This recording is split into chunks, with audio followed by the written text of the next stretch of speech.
Hello student, यहाँ पे question है that the load versus elongation graph for two wires of the same length and made of the same material are given. Okay,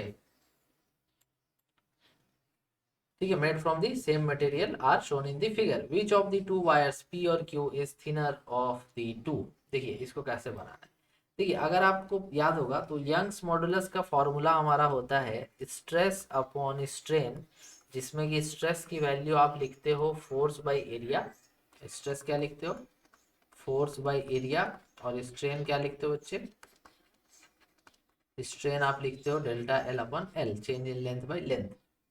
तो y equal to हो जाता है formula F by area और delta L by L. Okay, ये होता है Young's modulus का formula. ठीक है, अगर कोई दो मटेरियल सेम है तो उसका यंग्स मॉडुलस सेम होगा। ठीक है, तो इस क्वेश्चन में हमारा जो बोला है मटेरियल सेम है, साथ ही साथ हमारा जो लेंथ है वो भी सेम है। दैट मीन्स कि हमारा यंग्स मॉडुलस और लेंथ एल का वैल्यू सेम रहेगा। ठीक है, तो यहाँ पर अलग क्या है? तो अलग आपका फोर्स है, एरिया है और डेल्टा एल है।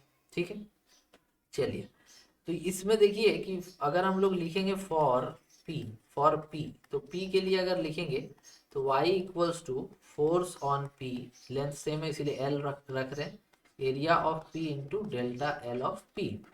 एंड फॉर क्यू अगर हम लोग लिखते हैं, फॉर क्यू अगर सेम फॉर्मूला हम लोग लगाते हैं यहाँ पे, तो for Q we know that y equal to कितना हो जाएगा, y सेम रहेगा इसलिए दोनों में y लिख रहा है, और फोर्स क्यू, लेंथ सेम है, और area of Q and delta L of Q.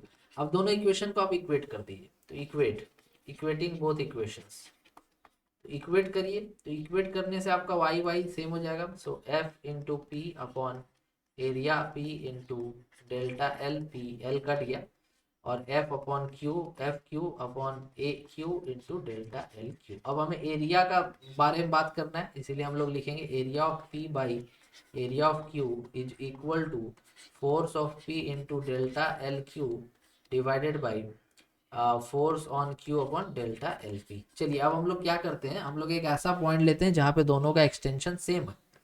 तो देखिए हम लोग यहाँ पर मान ले रहे हैं कि ये जो लाइन है ना, ये वाला, इस जगह पर देखिए कि जो P का एक्सटेंशन है और जो Q का एक्सटेंशन है, इलोंगेशन है ना एक्स एक्सिस में, ये दोनों सेम है। ठीक है, ये दोनों सेम है, बट अगर आप वाई एक्सिस में देखेंगे तो फोर्स जो हो जाएगा, force on Q is greater than force on P, अगर आप सेम इलोंगेशन ले रहे हैं तो। ठीक है, तो सेम इलोंगेशन के लिए हमारा जो फोर्स है क्या, Q वाला ज़्यादा है, तो अगर सेम इलोंगेशन लेंगे तो ये कैंसल होगा, और force on Q is greater than force on P.